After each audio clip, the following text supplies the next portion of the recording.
You're in the wrong seat, kid. Coach is in the back. The words sliced through the quiet hum of first class.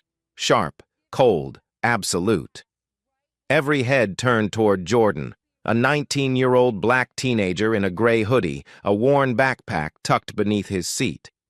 He'd buried his mother 2 days ago, the woman who built this airline from 3 planes and a dream. Jordan looked up. No anger, just exhaustion, and a calm that made people uneasy. He lifted his boarding pass, seat 1A. Captain Walker glanced at it, scoffed, and motioned to Brenda, the lead flight attendant. Her bun was tight, her eyes tighter. She scanned him from head to toe like he'd contaminated the air around her. Outside, sunlight spilled through the windows, pale and unforgiving. Inside, the cabin felt smaller, heavier. Whispers began to rise from nearby seats. Probably fake. Always some kind of stunt. Holding up the flight. Jordan didn't move. His fingers intertwined, a faint tremor betraying the calm mask. Then, slowly, he picked up his phone, typed a few words, and set it face down. A long breath left him, soft, deliberate, final. No one noticed the message already sent or how quietly the world was about to shift, because in less than 5 minutes, the kid in the hoodie would make everyone on that plane realize they'd just told the owner of the airline to move to coach. Jordan held out his boarding pass, his movements calm and deliberate. The paper showed clear information. Seat 1A, Flight AA2847, San Francisco to Washington Reagan National, departing 2:35 p.m. Walker snatched it, barely glancing before shaking his head. System error, or you're using someone else's ticket. Happens all the time with discount sites. He turned toward the galley. Brenda, we've got a situation. The lead flight attendant appeared within seconds. Brenda Stone was mid-40s, blonde hair pulled tight into a bun, lips pressed thin with disapproval before she'd even assessed the situation. 22 years with Atlas Airlines had given her strong opinions about who belonged where. What's your name? Her tone was clipped, dismissive. Jordan Hayes. Brenda scrolled through her iPad, eyebrows drawing together. No valid payment confirmation. The seat shows occupied, but the transaction didn't process. She looked him over, hoodie to sneakers, taking inventory of everything confirming her suspicions. You need to move to coach immediately. We're pushing back soon. Around them, first-class passengers began noticing. A middle-aged white man in a business suit looked up from his laptop, eyes narrowing. He leaned toward the woman beside him, diamond earrings catching light, and whispered something. She nodded, pulling her Louis Vuitton purse closer to her body, as if Jordan's presence somehow threatened her belongings. 2 rows back, a white woman in her 30s watched with curiosity, phone already in hand but not yet recording. She seemed to be calculating whether this situation warranted documentation. Across the aisle, an elderly white man with perfectly styled white hair shook his head slowly, his expression one of weary disappointment.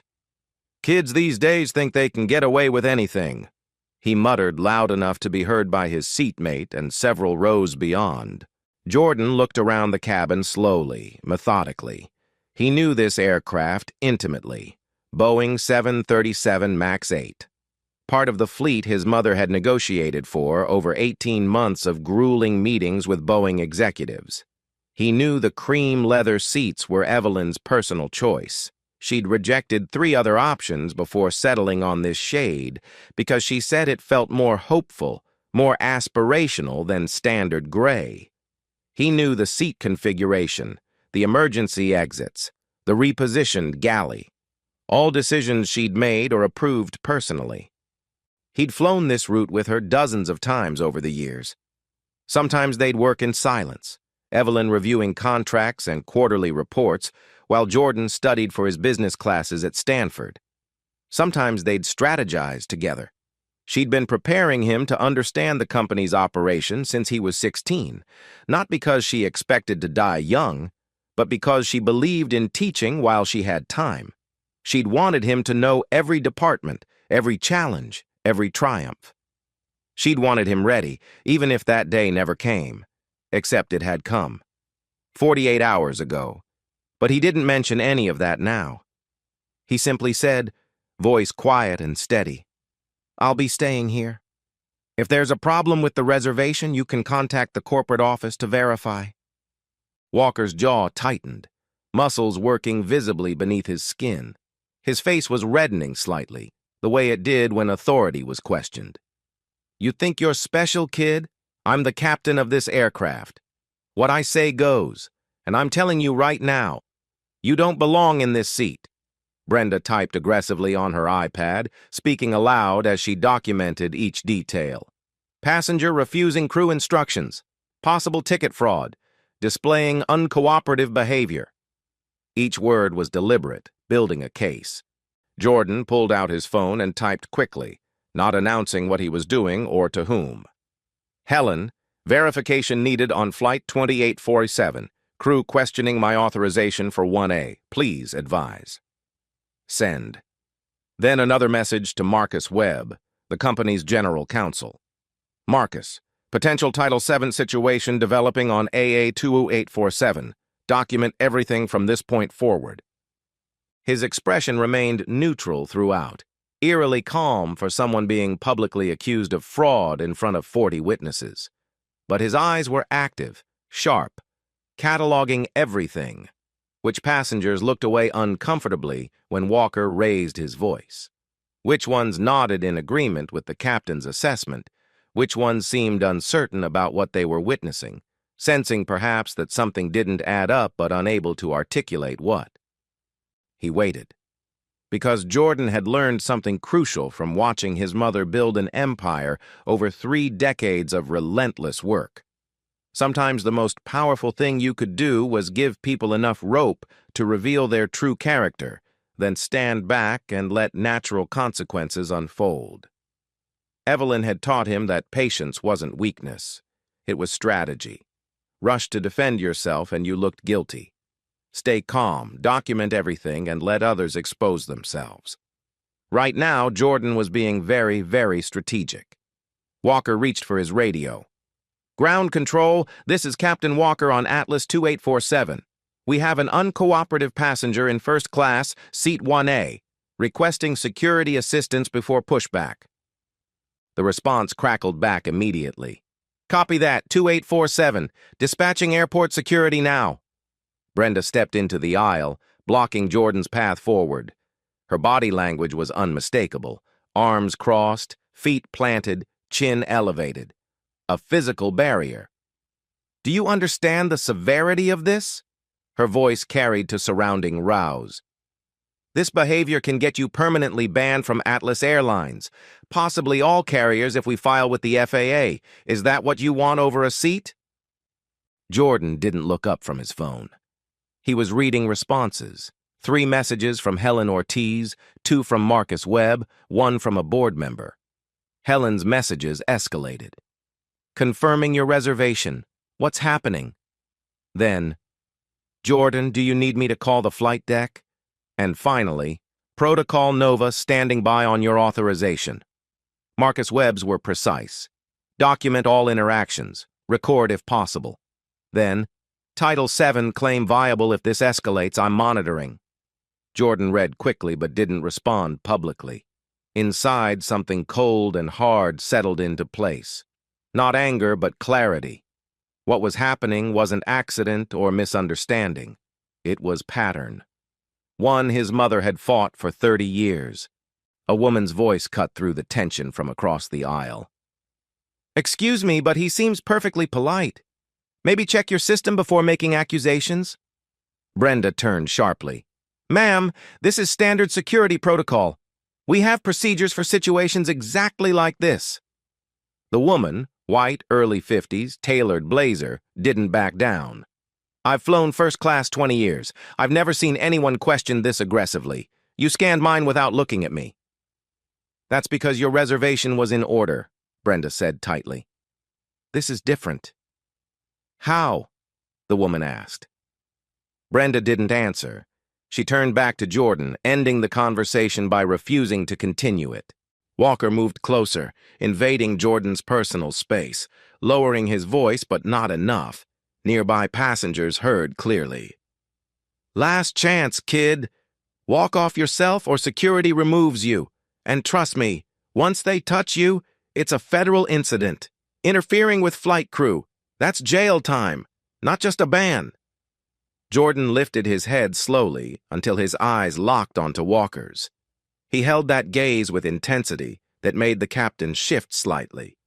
When he spoke, his voice was quiet but weighted. "I'm not leaving this seat, Captain Walker. I have a legal right to be here. I violated no regulation, policy, or law. If you need to resolve this, contact Helen Ortiz, Chief Financial Officer of Atlas Airlines. Her direct number is in your crew resource directory." Walker laughed sharply, humorlessly. "CFO, you think dropping executive names scares me? I've flown 26 years. Dealt with every con artist who thinks they're clever. You're just another kid who found a loophole." "I'm not exploiting anything," Jordan said evenly. "I'm sitting in the seat I paid for." "Security will determine that." Near the galley, flight attendant Carlos stood frozen. 24 years old, 3 years with Atlas. Something felt wrong. He'd seen problem passengers, drunk travelers, belligerent businessmen. This kid was calm, respectful, hadn't raised his voice once. Yet Walker and Brenda treated him like a criminal. Carlos caught Jordan's eye briefly. Something in the young man's expression, not fear or anger but patient certainty, made him uneasy. Like Jordan was waiting for something specific, knowing exactly how this would play out. Carlos wanted to speak up, suggest they verify properly before calling security. But Walker was his captain. Brenda had power, and Carlos couldn't afford to lose this job. So he stayed quiet, hating himself slightly, and watched. Jordan pulled out his phone one more time. 2 words, typed with precision. "Protocol Nova. Send." Phone face down on the armrest. Then he looked up at Walker and waited. Heavy footsteps echoed through the jetway. 2 male flight attendants appeared, both broad-shouldered, flanking Jordan's seat with practiced intimidation. "Sir, you need to come with us now," the taller one said flatly. "If you refuse, we'll have police board the aircraft. That's not a threat. It's procedure." Phones were coming out openly now. At least 5 passengers in first class were recording. The woman who'd spoken earlier narrated quietly, "This is unbelievable. They're treating him like a criminal." From 3 rows back, a loud male voice cut through. "Probably stole the ticket. Look how he's dressed. Kids like that always gaming the system." Another voice, a middle-aged white woman near the bulkhead. "I don't understand why this is taking so long. Just remove him so we can leave on time. Some of us have connections to make." Walker raised his voice, projecting across the entire first-class cabin with practiced authority. "Ladies and gentlemen, I apologize for this delay. We're currently handling a situation involving a passenger who doesn't meet the requirements for this section of the aircraft." He paused deliberately, letting the words carry their full weight. "We take security very seriously at Atlas Airlines, and we will not compromise on that for anyone." The implication was crystal clear. Jordan wasn't just someone with a payment issue, he was a security threat. Brenda moved closer, her iPad held like a shield, her voice loud enough for the entire cabin to hear. "Maybe you found some discount code online and thought you could sneak into first class? Maybe someone gave you their old boarding pass?" Her eyes raked over him with unconcealed disdain. "People like you need to understand there are rules, there are standards. You can't just show up and expect to be treated like you belong here." "People like you." The words hung in the air, toxic and unmistakable. Jordan's hand tightened on the armrest, his knuckles darkening with pressure. His jaw clenched so hard, a muscle jumped in his cheek. For a moment, just one moment, something dangerous flickered across his face, but then it was gone, replaced by that same eerie calm. He didn't stand, didn't raise his voice, didn't give them the reaction they seemed to be pushing for. When he spoke, each word was measured, deliberate. his voice low but carrying an edge of barely restrained emotion. "I have a legal right to this seat. I purchased this ticket with my own money. I have broken no rules, violated no policies, committed no crime. I am not a security threat. I am not a fraud. I am a paying passenger sitting in my assigned seat." Walker leaned down, bringing his face close to Jordan's, close enough that Jordan could smell coffee on his breath. The captain's voice dropped to a harsh whisper designed to carry to people pretending not to listen. "You know what your problem is, kid? People like you always think you're special.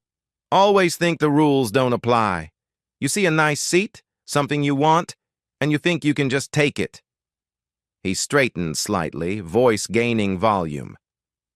"But up here, 38,000 feet, I'm in charge. Not you, not your excuses, me. And I'm telling you, you don't belong in this seat. You don't belong in this cabin. If you had any self-awareness at all, you'd move to where you actually belong before this gets worse for you." The words landed like physical blows. Jordan felt each one, felt decades of assumptions and stereotypes being loaded onto his shoulders by this man who knew nothing about him except what he chose to see. Some passengers looked away now, suddenly interested in their phones or safety cards. Uncomfortable witnesses to something they recognized as wrong, but didn't want to involve themselves in. Others nodded slightly, seeing confirmation of their own biases in Walker's authority. But not everyone. The woman in the tailored blazer was still recording, her face set in hard disapproval. Near the window, a younger white man, maybe late 20s, wearing a tech company hoodie, was also filming, his expression deeply troubled. And across the aisle, a black woman in her 50s, dressed in an elegant navy suit, watched with eyes that had seen this story play out too many times before. Her name was Patricia Collins, though no one had asked. Civil rights attorney, 12 years of first-class loyalty to Atlas Airlines, and absolutely furious. Jordan pulled out his phone one more time, hands steady despite the tremor working through his chest. He typed an email with careful precision. To Board of Directors, Atlas Airlines. Subject, Protocol Nova Activation. Message, Full Authority Transfer Initiated. Current situation, Flight AA2847, SFO DCA, 1435 PST. Witness documentation of systematic discrimination in progress. Requesting immediate ratification of emergency succession powers per company, Bylaws Article 7, Section 3. Jordan E. Hayes, CEO designate. Send. Then he opened his camera app and turned slightly toward the woman in the blazer who was filming. He spoke clearly, calmly, his voice carrying weight. "My name is Jordan Elias Hayes. Today is October 18th, 2025, approximately 2:45 p.m. Pacific Time. I am currently on Atlas Airlines Flight 2847 from San Francisco to Washington, D.C. I am being subjected to discriminatory treatment by Captain Richard Walker and lead flight attendant Brenda Stone. Not because of my behavior, which has been entirely compliant and respectful, but because of my appearance, my age, and my race." He paused, letting that settle. "These procedures are not being applied to other passengers. They are being applied specifically to me. The questioning is not about security. It's about assumptions. It's about who these crew members think belongs in first class and who doesn't. It's about profiling, pure and simple." Walker's face flushed deep red. "You need to put that phone away right now." "I have a right to document discrimination," Jordan said, his voice never rising above conversational volume, but somehow cutting through Walker's bluster. "Title 7 of the Civil Rights Act of 1964, and before you threaten me again with removal or arrest, I suggest you ask yourself one question, Captain Walker." He looked directly at the man looming over him, and for the first time, let something cold and sharp show in his eyes. "Do you know who you're actually dealing with?" The question hung in the air like smoke. Brenda froze mid-reach for her radio. Walker's mouth opened, then closed. And in the silence that followed, Jordan's voice dropped to something quieter but infinitely more dangerous. "These procedures you're following, they're not neutral. They're not colorblind. They target specific people based on specific characteristics that have nothing to do with security and everything to do with prejudice. You didn't question the white businessman in 2C. You didn't demand additional verification from the elderly couple in 3A. You saw me, made assumptions, and decided I was guilty before I'd said a single word. He leaned forward slightly, gaze never leaving Walker's face. The consequences won't come from being questioned. You have that right to verify passengers. They'll come from how you did it. The language you used, the assumptions you made, the dignity you stripped away. His voice hardened to steel. That's what will have consequences. Walker's face went from red to purple. He grabbed his radio. Ground control, escalate security request. Airport police to this aircraft immediately. Passenger in 1A refusing captain's orders, making unfounded accusations. I want him removed and documented for Federal Air Marshal report. Copy 2847. Police en route, ETA 3 minutes. Brenda announced over the PA. Ladies and gentlemen, please remain seated. We're addressing a serious security matter. Your safety is our primary concern. Safety. Not ticketing issue. Safety. As if Jordan posed a threat. Jordan's phone vibrated continuously. 7 messages from Helen Ortiz, 4 from Marcus Webb, 3 from board members, 1 from Maria Ramirez, the first officer actually flying this plane. He didn't open them. Just let the phone buzz. Evidence that people were watching, documenting, preparing. Near the galley, Carlos stood frozen with a forgotten coffee pot. 3 years with Atlas. He'd seen drunk passengers restrained, fights, arrests, but never this. Jordan wasn't violent, wasn't even raising his voice, just sitting calmly, and that made Walker angrier. Carlos wanted to speak up, suggest verifying the reservation properly, but Walker had 4 stripes, 26 years seniority. Who was he to challenge that? So he stood there, hating his silence, and watched. Heavy boots on the jetway. 2 airport security officers appeared, 1 white and stocky, 1 black, tall and lean with observant eyes that scanned everything before entering. James Morrison, 22 years airport security, former military police. He'd developed a 6th sense for situations that weren't what they appeared. Walker jabbed a finger at Jordan. There, 1A, remove him, refusing crew instructions, fraudulent ticketing, making threats about consequences. James moved down the aisle slowly, eyes scanning the cabin. Passengers recording on phones. Brenda's defensive posture. Jordan sitting calmly, showing no signs of guilt. Sir, Officer Morrison, airport security. I need your ID and boarding pass. Jordan reached slowly into his pocket. Jordan Elias Hayes. California license. Boarding pass for 1A, purchased 3 days ago through Atlas Corporate Booking. James examined both documents carefully. The license was legitimate. He scanned the boarding pass barcode. Beep, green light. Valid ticket, first class, paid in full, no flags. He looked at Walker. Captain, documentation's in order. What's the specific concern? Walker's jaw worked. Payment didn't process. System showed an error. I just scanned it, James interrupted. Shows fully paid 3 days ago. No errors. Brenda thrust her iPad forward. His behavior's been uncooperative from boarding. Refused to move, made accusations against professional crew. Patricia Collins stood up, voice carrying courtroom authority. Officer Morrison, I'm Patricia Collins, attorney at law. I've observed this entire interaction. This young man has been nothing but polite. He hasn't raised his voice or made threats. He simply asserted his right to his paid seat. Walker turned on her. Ma'am, this is crew business. This is civil rights business, Patricia cut him off. I've flown Atlas first class 12 years. Never seen anyone question this aggressively. Nobody asked for my boarding pass. Nobody questioned my payment. What's different about him? The implication hung heavy. The tech worker from the window called out, She's right. I've been recording. They didn't check anyone else this way. Brenda whirled. Sir, stay out of crew procedures. "This isn't procedure," Patricia said, voice hardening. "This is discrimination. I'm an attorney who's fought this my entire career. Officer Morrison, I'm willing to serve as witness if he pursues legal action." James's expression didn't change, but something shifted in his eyes. 22 years taught him to recognize truth. He glanced at his partner, gave a slight head shake. "Not this one." "Captain, explain exactly what regulation he violated. He has valid documentation, assigned seat. Multiple witnesses say he's cooperative." Walker's face reddened.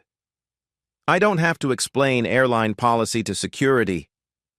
"Actually, sir, you do," James said firmly. "If you want me to remove a passenger, I need a legitimate reason. Not suspicion, a reason." Patricia's live stream had gone viral. 23 minutes, picked up across Twitter, TikTok, Instagram.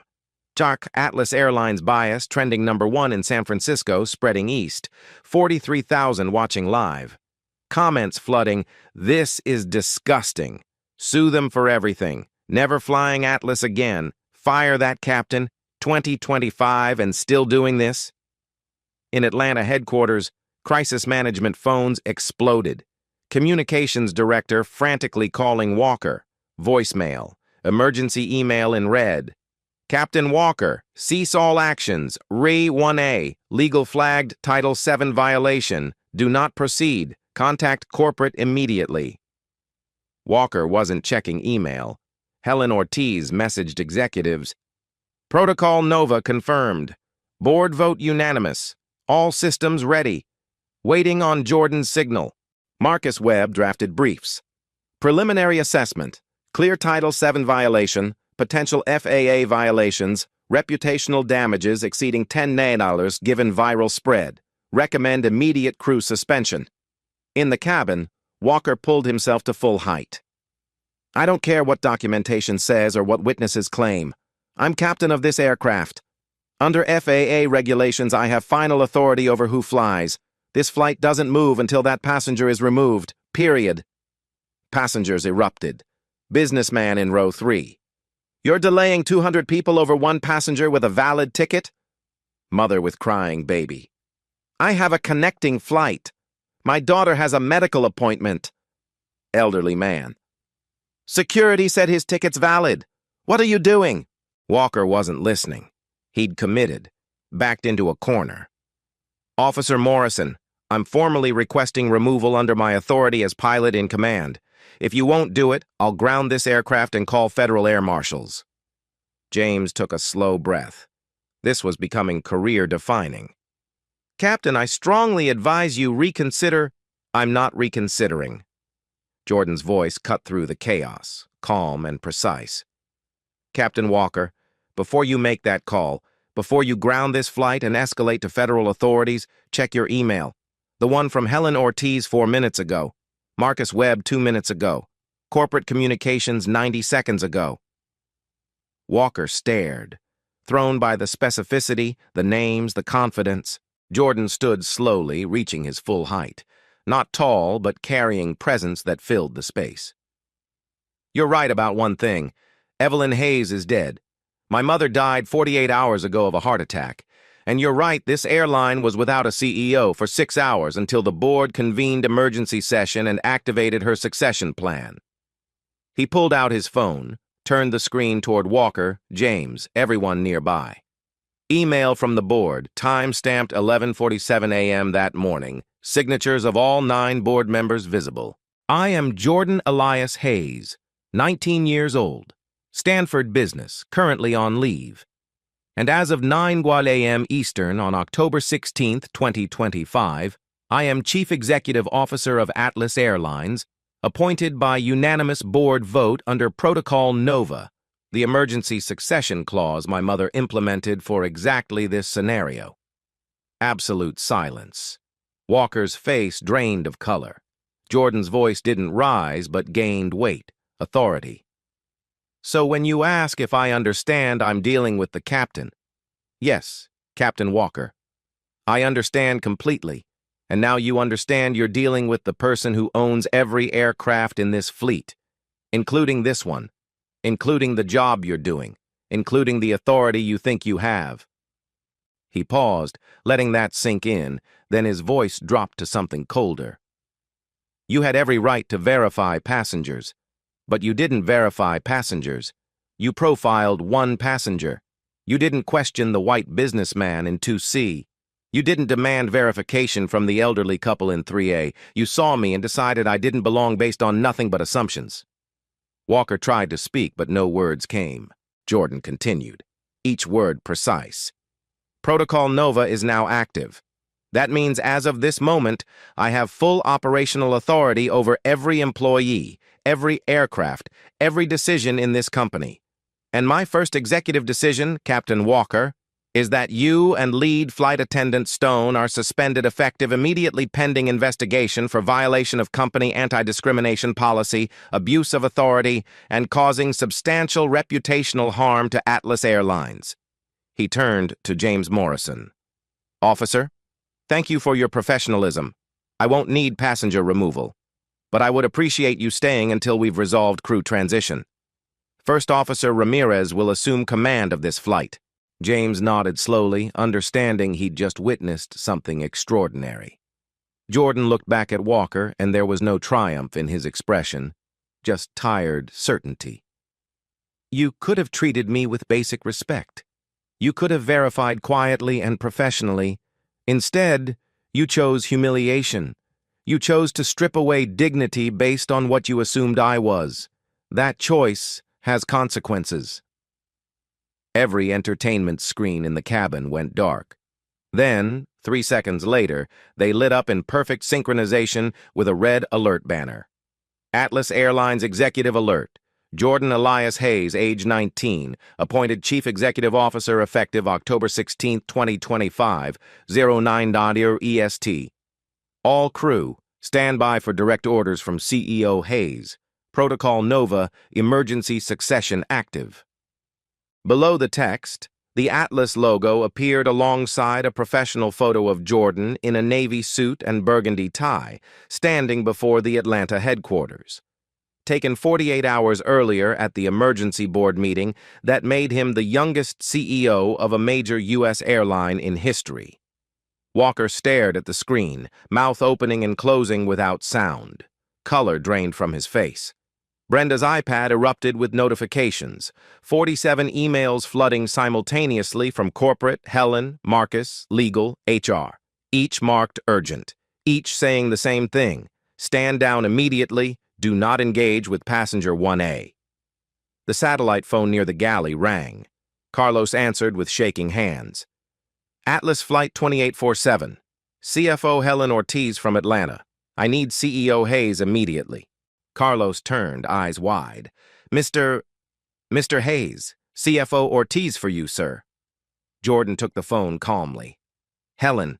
Her voice carried clearly. "Jordan, the board ratified all emergency powers, unanimous vote. You have full CEO authority to remove any employee threatening company safety, reputation, or values. Legal cleared you for any personnel action necessary. What are your orders?" Jordan held the phone, looking at Walker, at Brenda, at the watching passengers. "Thank you, Helen. Stand by." He handed the phone back but didn't sit. Instead, he stood in the aisle's center, where Walker had loomed over him minutes earlier, and spoke with unmistakable authority.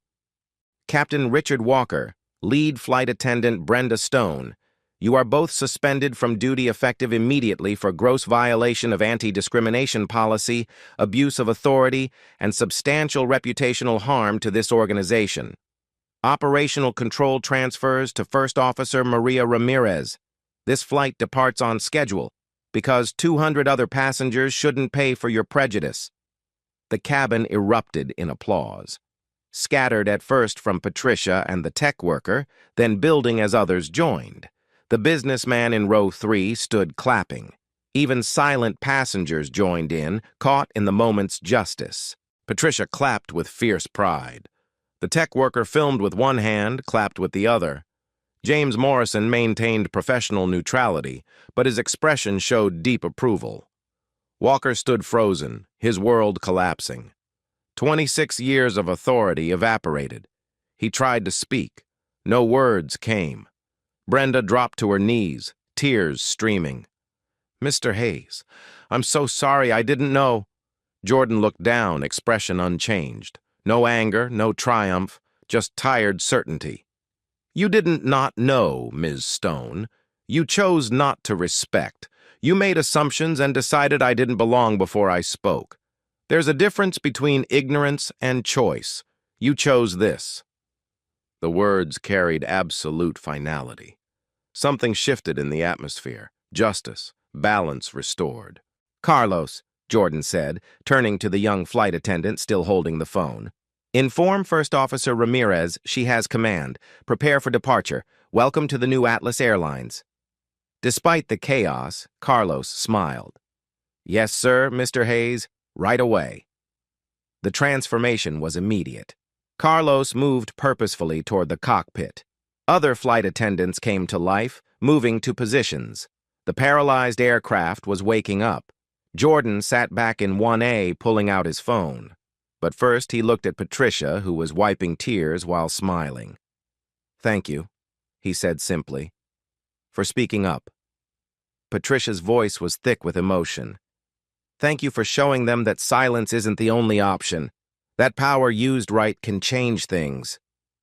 On a plane that hadn't moved an inch from the gate, everything had already changed. The plane landed at Reagan National 3 hours later, exactly on schedule. Walker and Brenda had been escorted off in San Francisco before departure, their authority stripped, walking past incoming passengers who had no idea they were witnessing the end of 2 careers. At Reagan, HR and legal waited at the gate. 3 people in dark suits with portfolios, expressions neutral but presence unmistakable. Termination paperwork had been prepared mid-flight, reviewed by Marcus Webb, approved by the board. The documentation was thorough and damning. Racial discrimination violating Title VII of the Civil Rights Act of 1964, abuse of authority, policy violations, and reputational damage estimated at $12 million. By the time the aircraft door opened, the video had 18 million views.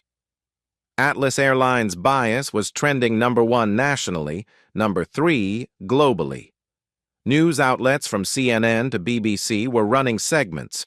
The company's stock had dropped 2% before the board's statement steadied it, announcing Jordan's appointment, the terminations, and comprehensive crew training review. Atlas Airlines issued a public apology within 90 minutes, statement personally approved by Jordan during the flight. Atlas Airlines deeply apologizes for the discriminatory treatment our CEO experienced on Flight 2847. This does not reflect our values. We have terminated the employees involved and are implementing mandatory anti-discrimination training immediately. We commit to being better. Jordan E. Hayes, CEO. 3 weeks later, the FAA concluded its investigation. The 14-page report included statements from Patricia Collins, James Morrison, Carlos, and 17 first-class passengers.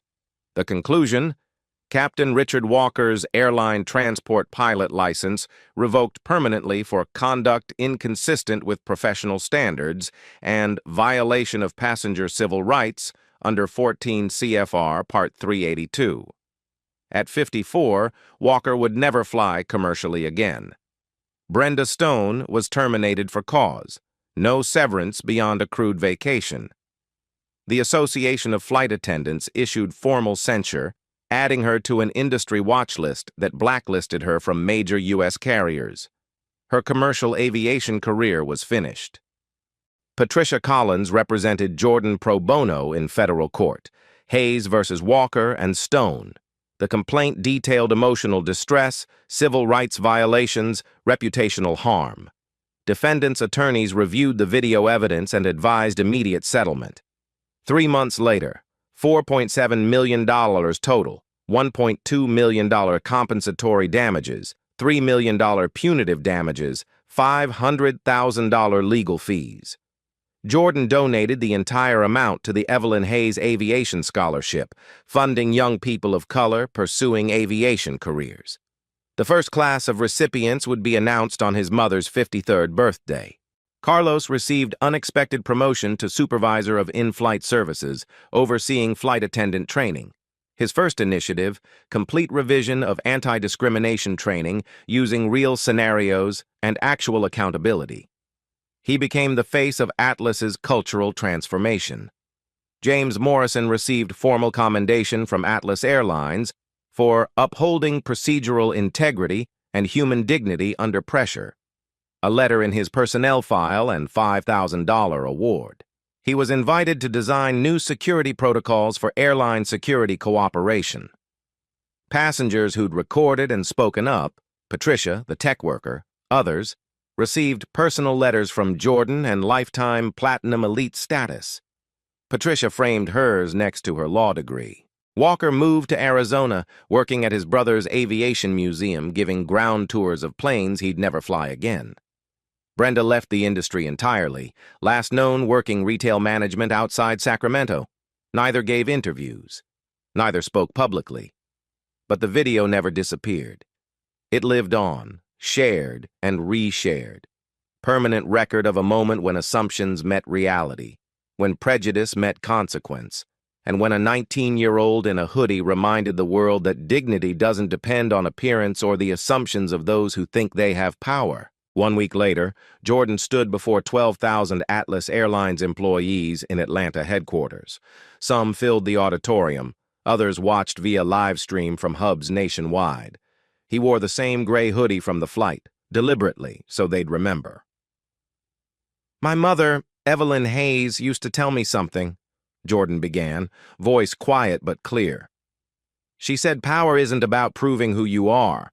It's about protecting people who don't have a voice." He paused. "She lived that principle every day, running this company." He looked around the room, connecting with faces and cameras. I could have identified myself immediately on that flight, avoided the confrontation, the humiliation, the viral video, but I needed to see who truly represents the values my mother built into this company and who's just wearing the uniform. The room stayed silent, everyone listening intently. What I saw was painful. Prejudice, assumptions, decisions based purely on appearance, but I also saw courage, people refusing to stay silent. Photos appeared behind him. Patricia, Carlos, James Morrison, passengers who spoke up. I saw the company my mother believed we could be. He stepped from behind the podium. "We're rebuilding Atlas Airlines as a place where every person, regardless of skin color, age, gender, background, appearance, is treated with equal dignity. Not for PR, not to avoid lawsuits, because it's right." His voice gained strength. "Effective immediately. Zero tolerance on discrimination. One violation equals termination. No warnings, no second chances, no exceptions regarding someone's humanity. This applies to everyone. Newest hire to senior executive. If you can't treat people with respect, you don't belong here." He looked into the camera, knowing millions would watch. "My mother spent 30 years building a company that believed in more than profit. She believed an airline could be a force for good, could prove business success and human dignity aren't incompatible. That's the company I inherited. That's who we're going to be." The silence wasn't discomfort. It was people truly listening, words taking root. What happened on Flight 2847 was wrong, but it became an opportunity to show who we are when tested. To prove accountability isn't just a handbook word, it's practice. To rebuild something better. His final words, "My mother taught me you don't change culture with speeches. You change it with choices. Every day, every interaction, every person. So I'm asking all 12,000 of you, make that choice with me. Choose respect. Choose dignity. Choose to be the company she believed we could be." Applause started slowly, then built powerfully. People stood, not because they had to, but because they wanted to. In that moment, something fundamental shifted in Atlas Airlines' culture. Jordan waited for the applause to fade, then spoke with a different tone. Less formal, more personal. "If you've ever been underestimated because of how you look, discriminated against because of who you are, told you don't belong somewhere, hear this clearly. Don't stay silent. Don't accept it. Don't convince yourself it's not worth fighting. He walked closer to the audience. Document everything. Speak up, even when your voice shakes. Find your allies. They're there, even when it feels like you're alone. Change doesn't come from quietly enduring. It comes from people brave enough to say this is wrong and refuse to back down. A slight smile crossed his face, the first real smile of the speech. And if someone tells you to go back to coach, if someone tries to put you in what they think is your place, remember something important. The smile widened. You might actually own the whole damn plane. Laughter rippled through the room. Recognition, understanding, tension breaking. Don't let anyone else define your worth, Jordan continued, voice regaining its serious edge. Only you decide that. Don't let their assumptions become your limitations. When people underestimate you based on what they see, remember that sometimes you're the person who'll change everything. Behind him, the screen displayed bold white letters on black. Never let them tell you where you belong. You decide that. And sometimes, you own the whole damn plane. Jordan delivered his final words. My mother built this company believing everyone deserves dignity, respect, opportunity. That's our operating principle now. Every interaction matters. Every choice either builds the culture we want or tears it down. There's no neutral. Only choosing, every day, to be better. His voice dropped quieter but remained powerful. Choose to be the company my mother dreamed of. Choose to stand up instead of standing by. Choose to prove an airline can be more than metal and schedules. It can be a statement about who we are as human beings. The applause was deeper this time, more sustained, carrying commitment rather than just approval. People weren't clapping for a speech. They were clapping for a promise to themselves. Jordan stood there in his gray hoodie, 19 years old, watching 12,000 people rise to their feet. Not for him. For the idea that things could change, for the possibility that one person's courage could shift entire cultures, for the belief that power used right could make the world better. And somewhere, he thought, his mother was smiling.